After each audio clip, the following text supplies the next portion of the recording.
несказанно рад, что вот в это очень тяжелое время вы все здесь собрались. Я очень рад вас всех видеть. Вот реально прям рад и рад. Мы открываем соревнования, третий этап Кубка России по снайпингу.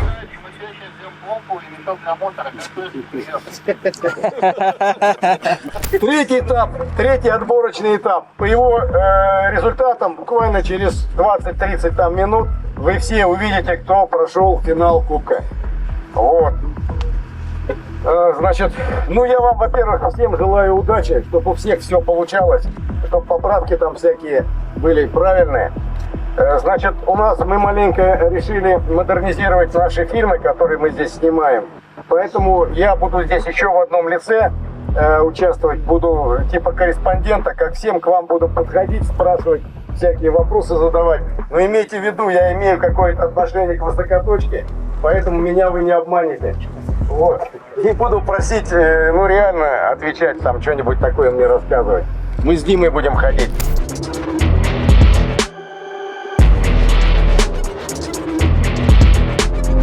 Парни, ну у всех у вас есть эти информации, кто как перемещается. Сегодня вы не будете кричать: Юра, куда нам теперь идти?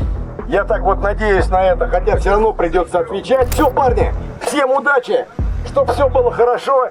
Значит, КамАЗ внизу ждет. Сразу два туда сквода, один на холм, другой на этот овраг. Остальные здесь. Все, удачи, расходимся. Обнуляемся на рубежах, да? Основной. Обнуляемся на рубежах, да? Четвертый на правый рубеж. Попадание. Рома, все слева. Прям вообще все. Ну что, похлопаем. Фулл-хаус. Всех праздник, молодец. Ну все, вы прощены, даже с вашим троллингом. Отлично стрельба. Нет.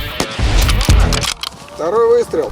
Так, ну, в титрах фильма уже было прочитано, что у нас здесь Кубок России по снайпингу. Третий отборочный этап, город Стерлитамак. Я чуть-чуть хочу предысторию этого кубка рассказать. Все мы начинали, вот, стрелки в разных регионах России, стрелять далеко и точно, там, с начала 2000-х годов. Сначала куда-то ездили, в соревнований каких-то принимали участие.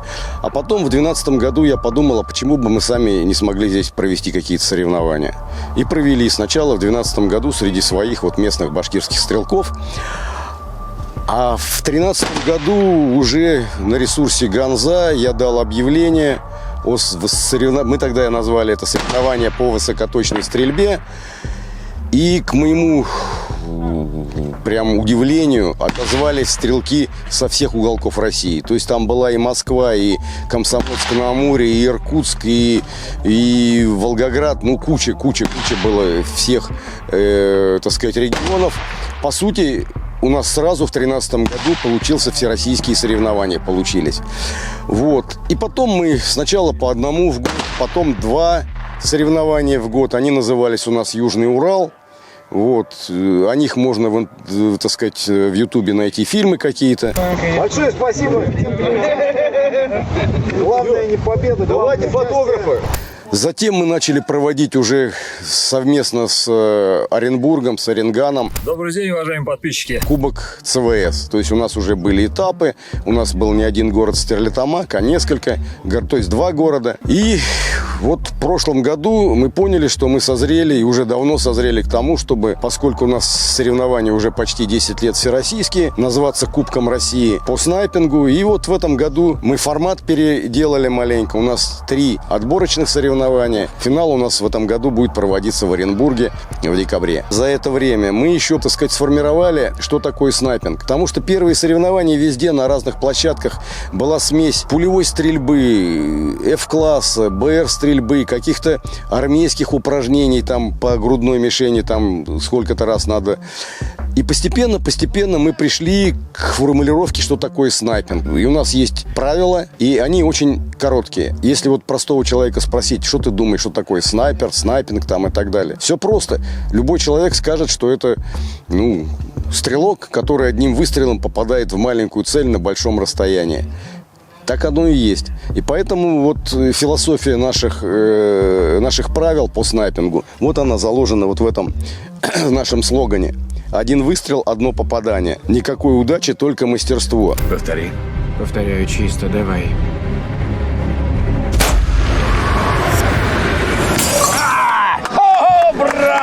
в кино там попадают с одного выстрела куда-то очень далеко и точно там и так далее. В жизни это маленько все не совсем так.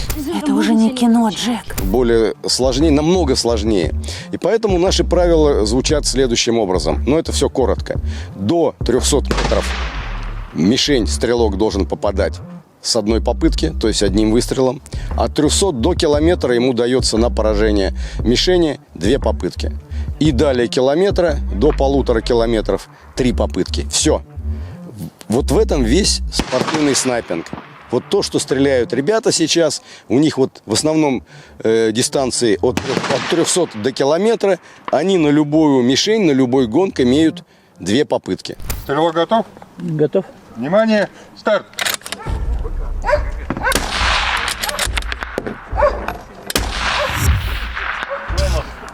Промах. Разрядить. Внимание, старт.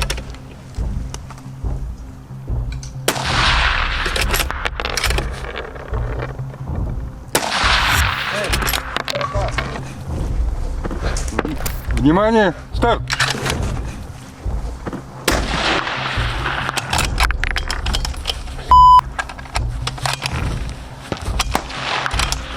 Ну, короче, без вариантов, я понял. Давай. Промах. Левее, да? Еще раз. Все. Стоп. Левее, да? Так, Евгений, готов? Да. Внимание, старт.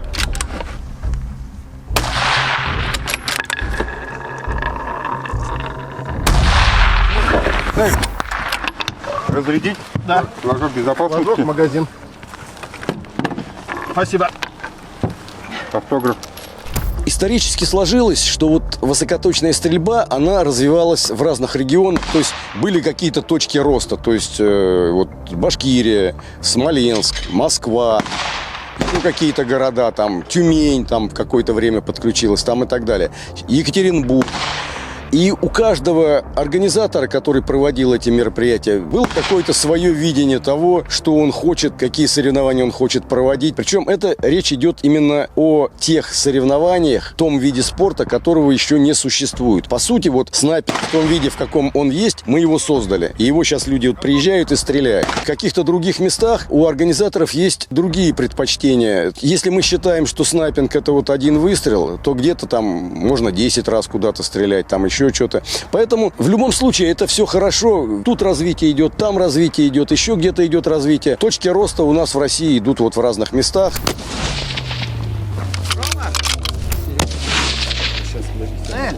Коротко расскажу, где проходят соревнования и, так сказать, на каких рубежах. Значит, там находится вот караульное помещение. Внизу под крышей 2 огневых рубежа. Они у нас называются основной и правый огневой рубеж. Вот вообще все стрелки, вот в этот раз у нас добрались до нас 44 стрелка. Они поделены на 4 группы, так называемые скводы. И вот эти скводы в течение дня проходят 4 рубежа. 2 рубежа вам уже показали. Еще один рубеж под названием Холм находится за моими плечами. И еще один у нас рубеж есть, называется овраг. Особенности вот нашего полигона состоит в том, что вот эти вот рубежи, они имеют каждый свой азимут. Кто-то на холме, какой-то рубеж, какой-то во овраге. Там везде свой ветер. И вот эти особенности ветровой кондиции очень нравятся нашим стрелкам, которые к нам приезжают. Потому что зачастую, допустим, вот в средней полосе России, если полигон взять, это ровное поле. Абсолютно ровное поле. И сложно даже глазом понять, где там у тебя 500 метров, где 300. Они все эти мишеньки друг за другом там сливаются в одно. А у нас холмики, бугорки, пересеченная местность. И у нас очень интересный ветер, и из-за этого очень интересно стрелять. Вот ребята сейчас стреляют с рубежа холм. Вот можно туда план взять, да, посмотреть вот эти вот холмики. Все это на опушке леса. На опушке леса у нас находятся разные мишени, разные гонги. То есть это не какая-то ровная поляна, как стол. А это, так сказать, красивое место. Сейчас вот осень, маленько трава выгорела, а если вот весной сюда посмотреть, здесь просто очень красиво. Лес вот сосновый, зелено все и так далее. 4 огневых рубежа, 4 группы ходят по очереди, меняют. Одни там постреляли, потом туда поехали и так далее. Заряжай. Огонь. Есть попадание. Есть попадание!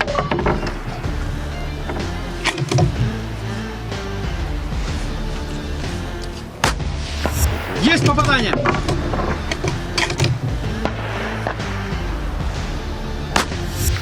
Есть попадание! Рекорд! Сэкономил 2 патрона. Сэкономил времени. Это рекорд был на данный момент? На данный момент, да, это лучший выстрел. Отлично. Наблюдаю. Левый нижний. Хорошо по классике. Сергей, ну расскажи, как ты так вот 4 сурка сразу подстрелил на сурчине? Мне повезло, ветер стих.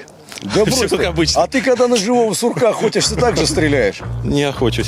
А, вот Только, это, только по железу. вот это правильно, потому что иначе в вашей местности все сурки пропадут, если так стрелять будешь.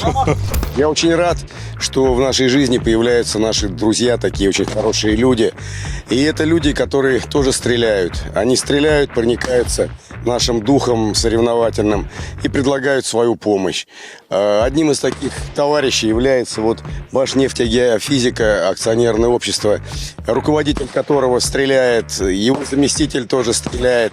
И они имеют возможность нам предоставить передвижную кухню, которая очень вкусно готовит, которая приезжает в кратчайшее время, так сказать, становится на площадку. И это очень большая была раньше для нас проблема, потому что накормить 50-70 человек в открытом поле очень сложно. Вот. Или везти их куда-то далеко, это время теряется. Когда привозим сюда, если нет помещения, если нет возможности сразу накормить большое количество людей, это проблема. Поэтому вот эта проблема у нас сейчас снята, и я крайне рад, что у меня такие друзья есть. Это Витя Кук. Витя Кук, блин, в другом обличии. Через сколько это ветер? Лика, а я имею в виду ветер. Промах! Промах! Хоть где-то рядом есть, нет? Ну даже я не вижу, чтобы подкорректировать. Ты поправки вел? Это Ланкастер. Можно. Ланкастер, какие там? Послушайте, я могу стрелять с этим? Промах! Промах! Вверх не переходим. 2 выстрела осталось. Время закончилось. Отстегнуть магазин. Значит, Митрофанов Александр, представитель фирмы UMC, который делает мишени, гонги из хардокса. Наш постоянный, так сказать, помощник, друг, помогает нам оборудовать стрельбище. И вот в этот раз он решил, у него нарезного оружия пока нет. Понятно, что со всякими там ланкастерами, 366-ми стрелять невозможно на наших соревнованиях. У нас должны быть винтовки и попадают только, высокого уровня. Вот. Но мы друзьям разрешаем попробовать себя, чтобы они как бы почувствовали снайпинг, высокоточку, загорелись и потом пришли уже с более интересным оружием. Скажи что-нибудь, расскажи. Что... Очень рад за приглашение.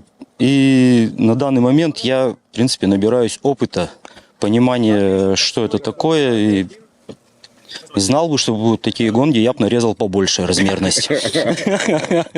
А так, очень рад увидеть всех ребят здесь. Понял. Ну, видишь всплески-то хотя бы на каких-то дистанциях или нет? Нет, я пока еще ничего не вижу.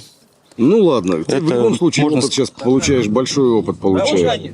Вот. У нас тут одно время Витя Терещенко, Виктор Кук там с Ладогой стрелял. За что вы ее так?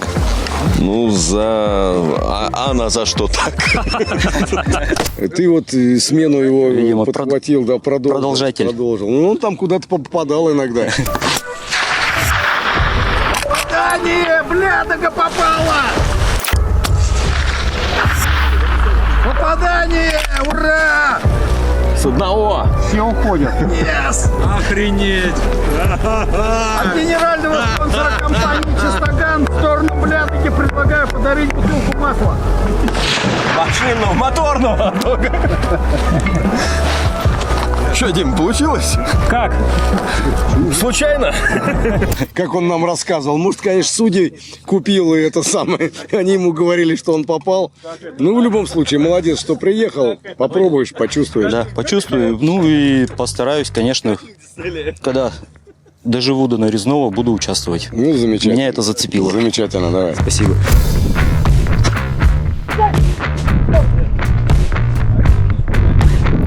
Еще один наш друг, стрелок, помощник, производственная компания «Камран», Ахмадиев Марат.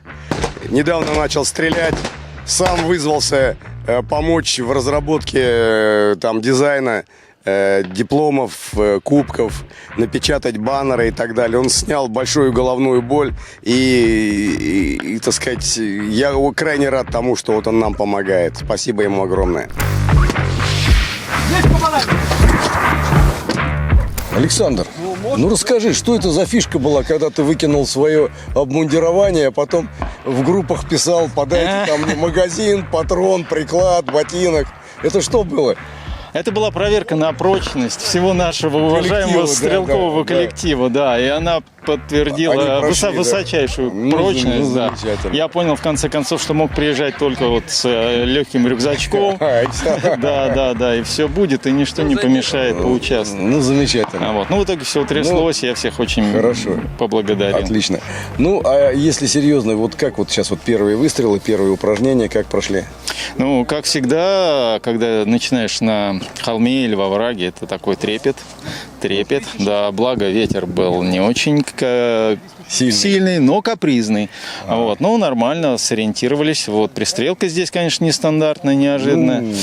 Ну, она у нас и раньше была. Вот, да, я помню, весной такое было здесь. Вот, ну, в целом нормально, в целом все хорошо, как всегда, один из сложных рубежей — холм. Александр Литвиненко.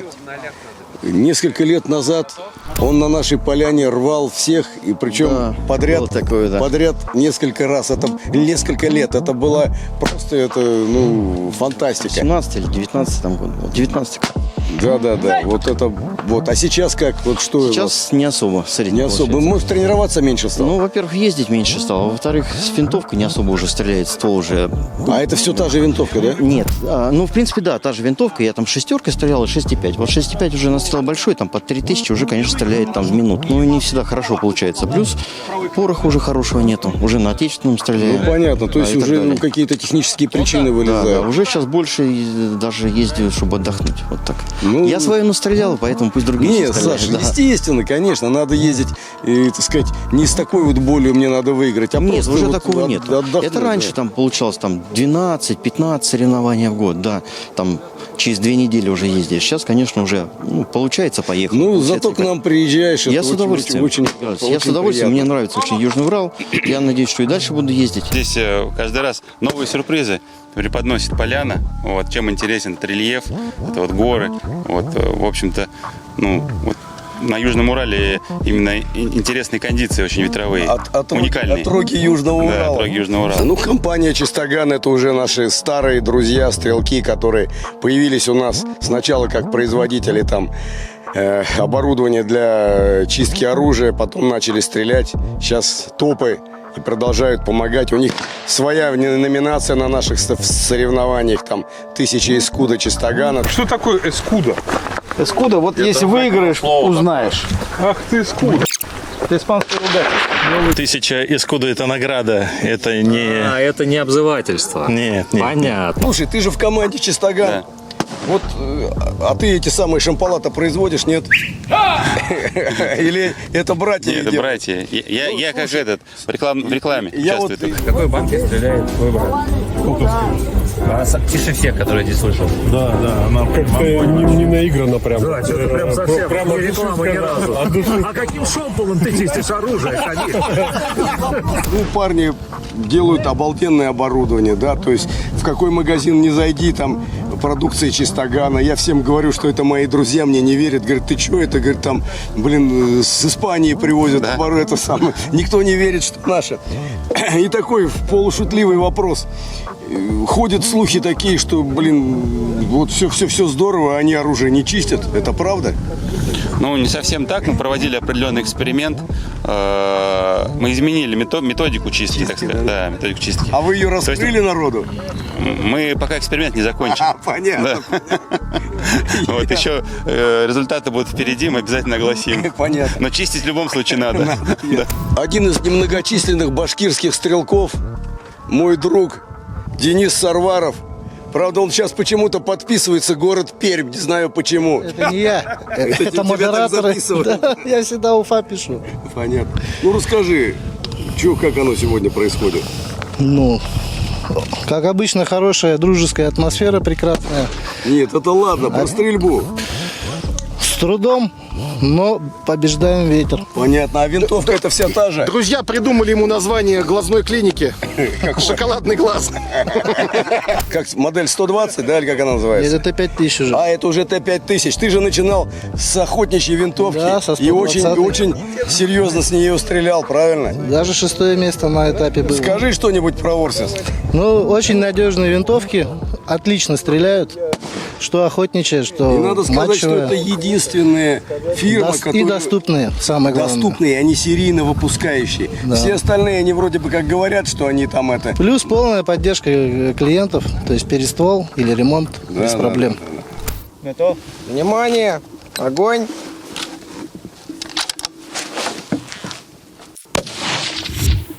Промах. Второй выстрел.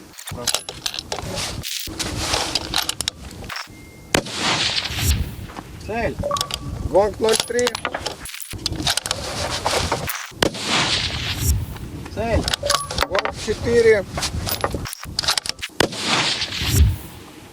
Промах. Второй выстрел. Кто видел? Промах. Гонг 05.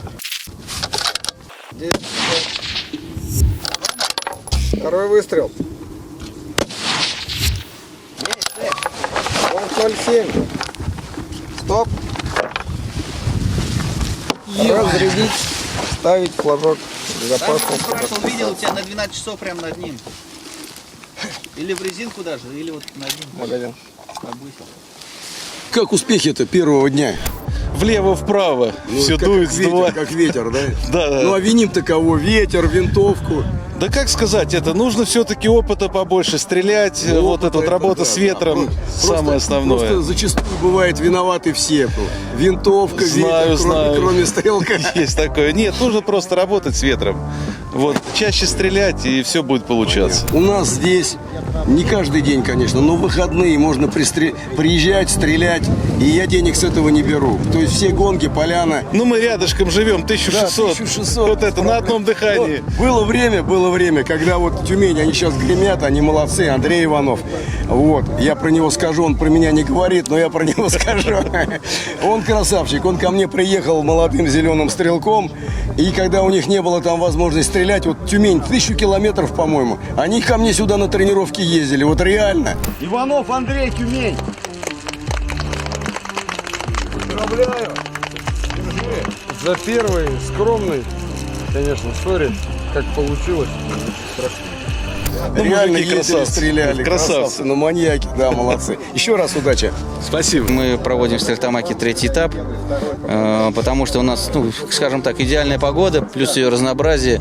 И дождик есть, и холод, и тепло, и ветер. То есть стрелок может в течение дня проверить свой комплекс стрелковый, как он себя ведет при пасмурной погоде, при солнечной, при ветреной, при безветренной. То есть, в принципе, за день можно протестировать полностью свой стрелковый комплекс.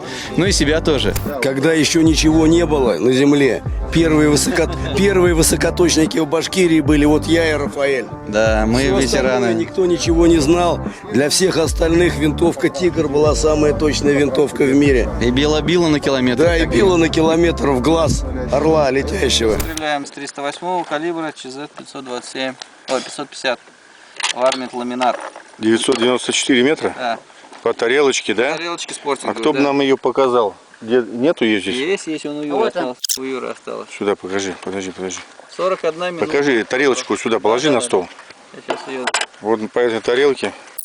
Леша, отходи. Помещение у нас находится на расстоянии почти километра. О, на тех склонах. Прострелить прицел пытались, да? Да, Помню. и в прицел стреляли. Да, и в донышко бутылки стреляли, и в торец гильзы в капсуль. И ножи разрезали. Да, и ножи пули разрезали. Да, вернее, Карты, пули. карты. Карты по торцу разрезали. Вадим, Ты член нашей команды судейской из Оренбурга, приехал к нам вот судить, помогать, потому что судейская, она такая вещь, судьба сложная, и погода, и все, а все лавры стрелкам достаются. Просто расскажи о впечатлении, как вот тут все происходит, что там у вас нормально, все, проблем нету никаких. Ну вот сейчас после обеда ветер поднялся, и стрелки резко стали... Промахиваться. Да. Реже попадать стали. Вот, а так ничего, нормально. До обеда вполне это попадали, причем достаточно так хорошо попадали. И упражнения там вот есть, лидеры прям хорошо идут. Вот, так что ничего, нормально. Я просто хочу сказать про нашу вот команду судейскую. Она у нас состоит из судей Оренбурга и Башкирии и Оренбургской области. Вот Вадим согласился к нам приехать помочь. Ну, потому что вроде люди есть, а вот то один заболел, то командировка, то еще что-нибудь. Проблемы, как всегда, бывает, так что тут жизнь она такая. У меня, по сути, было 2 запасных. Я хотел, чтобы Рафаэль у нас интервью брал, и в итоге Рафаэль судит. Ну, так вот, куда деваться. Ну, ладно, все нормально, да? Ну, спасибо тебе огромное. Спасибо. Вам спасибо. Для человека, который смотрит наш фильм и как бы не очень в теме, что вот эти здесь ребята делают, как они попадают там, зачастую есть такое представление, да, прицел поставили, там 50 крат, муху видно на километре, что не попасть. На самом деле это не совсем так и далеко не так. Я сейчас расскажу вам коротко слагаемые вот дальней стрельбы. То есть первое слагаемое – это умение стрелять. Просто нажимать на спуск, удерживать винтовку и стрелять в одну точку. Это вот без этого любой стрелок в любом виде спорта, он как бы не стрелок. Залогом успешной стрельбы является использование продукции спонсора турнира компании «Чистоган». 104 номеру. 8, 7, 9. Огонь. Попадание.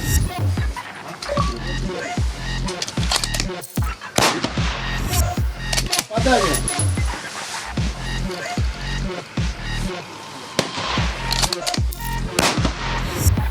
Попадание.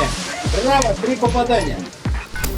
Если стрелок использует продукцию компании «Чистоган», то его стрельбе завидует даже Гранд-отель «Восток». Просто чтобы вы понимали, когда пуля вылетает из ствола, она подвержена разным факторам, влияющим на ее полет. Первое, пуля вылетела, ее сразу земля начинает притягивать. И она не летит по прямой, как некоторые считают, что прямой выстрел, это расстояние прямого выстрела, это то расстояние, на котором пули летят прямо. Уверяю вас, ребята, на этом расстоянии пуля прямо не летит, она все равно притягивается землей. Второй фактор очень сильный, это воздух. Воздух тормозит пулю. Если пуля, вылетая из ствола, имеет скорость там 800, там 900 метров в секунду, то она, имея сопротивление воздуха, чем дальше, тем больше скорость ее падает. Это еще один фактор, который влияет на то, куда прилетит пуля. И самый сложный фактор, с которым борются стрелки, это ветер. Ветер надо каким-то образом учитывать. Потому что если пуля летит на километр, здесь возле стрелков ветер один, направление одно, сила ветра одно, на середине дистанции другое, а там, куда она прилетает, там ветер может быть вообще в противоположную сторону. И это фактор, который точно рассчитать на 100% невозможно. 104-му. 1, 2, 10.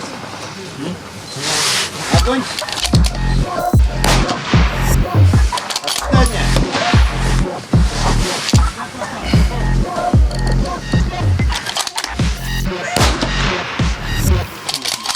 Промах.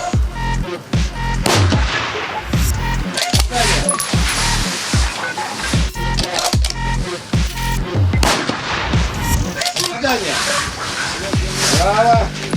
У стрелков у всех есть баллистические калькуляторы. Это очень сложное приложение, в котором там определенные математические формулы рассчитывают все вот эти факторы. Скорость начальную, форма пули, ветер и так далее, и так далее. Но ни один прибор не может на 100% рассчитать, как уведет ветер пулю. Потому что там неизвестно на 100% какой ветер. И вот мастерство стрелка складывается из чего? Он умеет, условно говоря, очень круто нажимать на спуск и попадать там на 100 метров в одну дырочку. Второе слагаемое. У него настроенный комплекс, пули, калькулятор настроенный. Он может рассчитать, какие ему надо ввести поправки. Поправки обязательно, а не просто так смотрел и нажал. Поправки в прицел, чтобы попасть на какую-то дистанцию. Но, я уже говорил, у нас от 300 до километра 2 попытки на попадание. На 100% угадать, какой будет ветер и попасть, это здорово, это хорошо, но это не всегда бывает, это приходит с опытом. То есть еще одно слагаемое – это большой настрел и опыт. Из этих вот вещей складывается, так сказать, мастерство стрелка в его комплекса. Винтовка, патрон и стрелок. 104-му. 6, 5, 4. Огонь.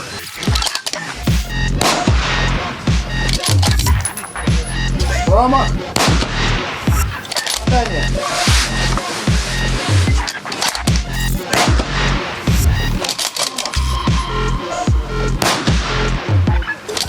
Промах.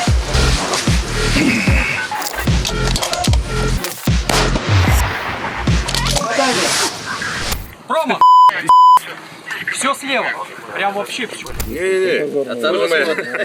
А у тебя калибр другой.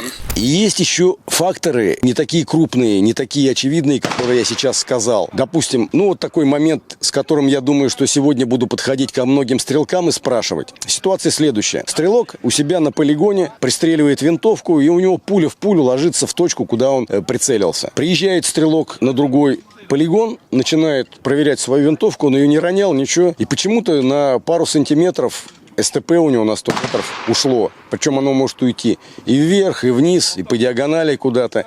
И непонятна причина. То есть каждый считает по-разному. Там винтовка подводит, холодный выстрел, еще что-то. И вот я хочу сегодня на соревнованиях узнать, насколько СТП при пристрелке, при проверке нуля у стрелков ушло, насколько и куда, как они корректировались, и уходит ли это СТП в течение дня у них, значит, со временем. СТП – это попадание винтовки на 100 метров. То есть она должна попадать ровно туда, куда он целится. Если куда-то какое-то смещение есть, то есть, представьте, вы стреляете на 100 метров, да, и у вас там, на 3 сантиметра ушла пробоина.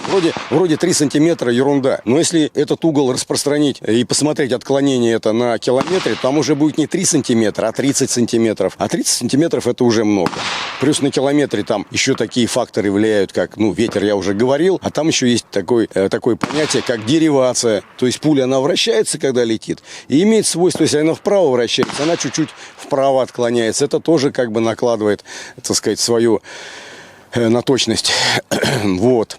Поэтому мы сегодня пройдемся по стрелкам и будем спрашивать у них, как вот эти вот маленькие факторы влияют у них, потому что, смотрите, мишени в снайпинге очень маленькие. И вот эти вот, условно говоря, 3 сантиметра на 100 метров, которые вдруг куда-то уползли, они зачастую приводят к тому, что они не попадают. Они попадают, они начинают проверять опять свой ноль на 100 метров, а вдруг он у нас ушел куда-то там и так далее. Сразу? ноль? Ноль? А компот? Там на месте. Да? Там все на месте. В нулях. И вот будем спрашивать у стрелков, почему такое происходит, как они считают, по каким причинам и как они с этим борются. Дома, вот вы же обнулялись, там где-то ехали, да? Сейчас, когда ноль проверяли, нормально? Ноль в нуле. Замечательно. Прям в перекрестии. Замечательно. А такое часто бывает? Очень редко. А причина? Может быть настрел, может быть какой-то момент, может быть ветер, да, который не учитываешь там, и так далее. Но, как правило, все должно сходиться на 100 метров. Плюс-минус. То есть, если какое-то марево, то есть большое солнце сильное, будет низить, да, как правило, да, и группы не будет, потому что мишень все время в разном месте. Да, вот у меня тоже... В Оренбурге это было Да, сейчас. у меня вот, допустим, это моя теория, да, то есть вот именно сейчас очень хорошо, сейчас пасмурно, да, то есть как бы это самое... Да, солнце выходит, нет, давит. Да. А вот когда солнце, и когда оно меняет свое направление, то есть то солнце здесь было, а потом оно вот там, да, то зачастую СТП гуляет там на пару сантиметров. Но от того, где оно находится, не очень. Мы стреляем в одном направлении, да, поэтому... А просто есть оно или нет его, да? Есть или нет, да. То есть стреляем днем, допустим, 0 в нуле, стреляем вечером, группа поползла вверх. Как только интенсивность света падает. Возможно, это просто преломление получается какое-то, да? Оптические какие-то искажения, да. Оптические эффекты. Винтовку дома пристреливал, здесь 0 проверял. У меня все нормально. Все нормально, хотя мы, значит, проделали путь где-то 1600 километров. Тем более. Просто раньше, ну, как бы зачастую многие, вот проверить надо, все ушло, все пропало, там, и так далее. А сейчас вот спрашиваю всех, и получается, что нет такой проблемы. Ноль остался прежним. Ну, замечательно. Не ушел. Дома пристреливались, обнулялись, да? Нет, не пристрелился, не обнулялся. То есть в прошлых соревнованиях винтовку привез, поставил, вот сейчас взял. Ну, нет возможности там в связи там, с нехваткой времени. На месте ноль оказался? Нет, 0 уплыл немножечко. Один клик вверх, один клик влево. Причина? Вот. Не понимаю, такое периодически наблюдаю на своей винтовке. Вот. Вполне возможно, это вот некая такая флуктуация там в пределах погрешности и моей стрельбы, и просто какой-то там, не знаю, даже может быть железо. Хотя железо тоже. Может железо, можно техника стрельбы, да? А какие-то погодные явления не рассматриваете? Пока нет, пока все ровно складно. Температура не критично отличалась от той, что у нас была при проверке обнуления. Так что пока нет. Иногда бывает, другое место приезжаешь или другое время суток там и так далее. СТП гуляет. Да, на клик, ну, максимум 2, больше не гуляет. Причина? Да. Не знаю, смена местности. Так, в принципе, вот здесь сейчас относительно последних соревнований, которые были у нас в Самаре, да, на один кличок. Причем только влево. А бывает же вот, что и на одной и той же поляне СТП меняется? Бывает, но тоже. Я думаю, что может быть из-за того, что механическое воздействие на винтовку тоже идет, да, там транспортировка, там, не знаю, ну, ударил там чем-то. Ну, один клик. Ну, понятно. Один-два, ну, максимум, когда бывает 2 кличка. Больше не бывает. Ну, понятно. Да. Ну, я тоже считаю, по большому счету, я считаю, что это погрешность допустимая. Допустимая, да. Дима-то раньше вообще не разрешал, да, Строганов, да. Да, то есть ты должен приехать с подготовленной винтовкой. Там, не важно, ну, у меня тоже такое было, вот это бодяга, а потом мы от этого ушли, и сейчас вот, так сказать, даем людям. У местных просто преимущество из-за этого. То, что они стреляют на этой поляне, то есть они в своей местности, в своем там часовом поясе, то есть они держат. Нет, обнуляться надо, давать, да, ребятам, прожечь ствол, посмотрите. Тогда. Нет, ну потому что, по большому счету, это же у нас спорт, да, мы же не, условно говоря, не на войне. Мы приезжаем сюда всеми в основном отдохнуть, то есть повидаться, пообщаться. И поэтому должна возможность привести винтовку к нормальному бою, так сказать. Ну что, упражнения отстреляли? Ну да, отстреляли. Как успехи? Да, сегодня что-то не клеится со стрельбой. Ветер? Ну, сперва как бы, ну и ветер, и все в одно. Все в одно, да? Все складывается. А подготовка винтовки нормально, все вроде точно стреляет, да, или как? Ну, сейчас вроде настроил, но пока еще с поправками не определился. У меня сегодня как с утра не пошла стрельба. Так и пока идет. А СТП не гуляет на 100 метрах? Нормально все? Вот утром пристрелку делали, все нормально да, было? Ну, вместе, я поднастроил, там еще 2 клика убрал где-то. В принципе, нормально, только то ли кучи нету. Да, то есть гуляет туда-сюда. Ну, понятно. Или счастья нету, да? Или счастья сегодня нету, да. Попал только один гонг. Из 5, да? Здесь да, да, из 5. Ну, проблемы с ветром начались. Ветер такой, рыбий хвост, можно сказать, включился. Понятно. Ну, что делать? Ну, ясно. А на других рубежах как? Ну, с переменным успехом. Большой перенос слил, к сожалению. Остальные так нормально выполнил. А винтовка, кто больше подводит? Стрелок, винтовка, ветер? Кого винить? Что за фигня? Ну, в основном стрелка, потому что неоценка ветра на переносе высела почему-то. Ну, как бы, не вовремя учел. Ну, вот у нас тут, вот у меня товарищ один молодой стрелок есть, он постоянно у него что-то нормально, потом высит. И я даже не знаю, что ему сказать, когда у него там на 13 кликов куда-то уходит вверх. Ну, 13 не должно. Ну, я тоже так думаю, не должно. Про свою стрельбу что-нибудь расскажи, как это. Ну, сегодня в первой половине дня получше было. Вот. Ну, кондиции были попроще. Ветер был слабее. Я 6-й стреляю. Вот. А сейчас в обед задуло и уже... И упражнения посложнее. Вот на Сурков мы перешли. Цели маленькие, узкие. И уже погрешность чуть-чуть есть, если все непростительно. Прям вот с пылу жару. С пылу жару, руки еще до сих пор руки трясутся. Да. Мандраж присутствует. Адреналин. Да. Сколько попал? Сейчас 2 попал только. Из 5, да? 2 из 5, да. 2 из 5 попал. Ну, неплохо, хотелось бы получше, конечно. Понятно. Какие проблемы первого дня? Проблемы только в себе и в ветре. Все, больше других проблем нету, да? Настройка винтовки нормальная. Вообще да. шикарно все, да. Пристрел-то вообще отлично. На каждом рубеже дают сотку пристрелять. Это вообще здорово. Ну это да, мы к этому пришли. Да, вообще. Раньше мы были плохие, мы никому не давали. Злые, я бы сказал, не плохие, а злые. А сейчас вроде доперли, что, блин, надо. Не, вообще вот это здорово, да. А так, в общем, вообще все отлично. Погода нормальная. Я в вашу эту самую влезу в ваш разговор. Ваше стрельбище, оно самое сложное из всех, которые я знаю. Я вам открою, я вам секрет открою. Мы здесь всю жизнь стреляем и до сих пор не понимаем, как ветер куда дует. Этот непредсказуемый ветер, отсутствие индикаторов, там, флагов и прочее, это для меня сложно. Это рождает необходимость напрягаться, это рождает эмоции, подчас совершенно противоположные. Понятно. Вот. И за этими-то эмоциями я еду сюда к вам. Вот так вот, да. Вот это меня просто, вот это приправа, это соль. Ну, адреналин. Адреналин. После этого хочется вот просто жить и работать. Спасибо вам большое. Я очень рад, что вы к нам приезжаете, искренне. Вот постоянно. Я же вот, ну, как смотрю, да, вот вы как начали ездить по соревнованиям, так и ездите. И к нам практически постоянно приезжаете. Пусть спасибо это будет. вам огромное и удачи вам. Всегда. Спасибо. Удачи. Все, спасибо вам огромное. На тренировке буду рад. На тренировке, да, на соревнования, на каждый приезжаем. На тренировке все пытаемся с Олегом, планируем приехать. Ну, вы же здесь рядом. Но сел, приехал, прострелял, все, В записал. свое время, когда Олег был молодой, он там, у меня фото есть. Он новую винтовку купил и обнулялся. Раньше-то он был... Там у него 300 гильз вот так вот горкой лежит, да? И Олега обнуляется на 100 метров. Раньше он был молодой, красивый, Да, сейчас просто знаменитый. Он красивый. сейчас просто красивый. Да, но ленивый. Спасибо.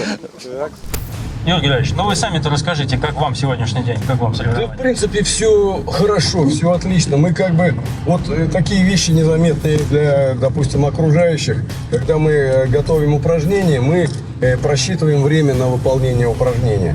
Вот. И как бы зачастую, не то что зачастую, часто мы угадываем, и у нас все сквада стреляют достаточно синхронно. То есть вот программы, допустим, до обеда вовремя закончили, после обеда и так далее. Вот. Сейчас мы там, ну, уже достаточно давно, но у нас двойные лёжки, один стреляет, второй готовится, то есть как бы такая, не теряется время. И в итоге получилось так, что мы сейчас идем с опережением, ну, как минимум, плана на час-полтора вот сегодняшнего дня. И в принципе это здорово, потому что лучше как бы вовремя и синхронно закончить, нежели когда все отстреляли, какой-то сквот там что-то бахает, у них там времени не хватило и так далее. Поэтому все нормально, никаких эксцессов нет, все стреляют, ветер, как всегда, злобный, все на него ругаются, ну, им это нравится, поэтому все отлично. Вот, технических проблем тоже практически немного. Один гонг отвалился, но мы его заварим сегодня сваркой, и завтра выставим, и все будет нормально. Так что я доволен, программа выполняется, все хорошо. Погода, был и дождичек, и солнце, и всякое, ну, тоже это вот, когда погода в течение дня меняется, это как бы положительно сказывается на стрелках. Если бы у нас сейчас был затяжной дождь на весь день, тогда бы народ все равно стрелял, но было бы грустно. Я помню, лет 7 назад по этим холмам у нас КамАЗа не было, никто никуда никого не возил, а все ходили пешком. И там такие веселые есть видео, дождь, грязные по уши, веселые, идут там с одного холма на другой. Я, кстати, могу найти этот ролик, дать Дмитрий тебе, и ты, может быть, где-то его смонтируешь. Там Макс Пряничников идет, там что-то как-то комментирует. Ну, прикольный такой там ролик, там буквально там на 30-40 секунд. Я его отыщу, он где-то у меня есть. 21 число, соревнования в городе Стерлитамаке. Стали мокрые, как собаки. Мокрые, как собаки. Сейчас идет упражнение. В горах стреляют друг друга. В нашей команде было 6 человек, осталось 3. Вот залезли на такую верхотуру мы сейчас. 2000 над уровнем моря. Макс, как ощущения-то? А? Макс, только что вообще? В кроссовках, с мокрыми ногами. Вот вам соревнования. Дождь хреначит. Под ногами коровьи говняшки валяются. Так что все нормально. Сейчас закончим, пойдем отдыхать и завтра продолжим.